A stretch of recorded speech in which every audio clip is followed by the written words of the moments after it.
In today's video, I'm going to show you how to duplicate sheets in Google Sheets. Duplicating a sheet within a spreadsheet is quite easy.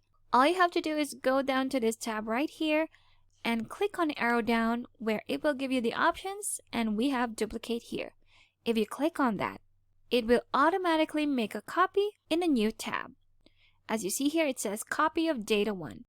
But let's say you want to make a copy in another spreadsheet or in an existing spreadsheet.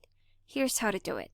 So again, click on the arrow down and just go to copy to.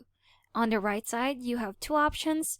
You can copy it to a new spreadsheet or to an existing spreadsheet. If you select an existing spreadsheet, it's going to open a new panel and ask you which existing spreadsheet you want to copy it to. So let's just say to this file and click on insert. And it will say the sheet has been copied successfully. And if you open the spreadsheet, you have here at the bottom a copy of data 1. And that's how to duplicate sheets in Google Sheets. Thanks for watching. If you found this video helpful, do leave a like and subscribe for more helpful videos. See you on the next one.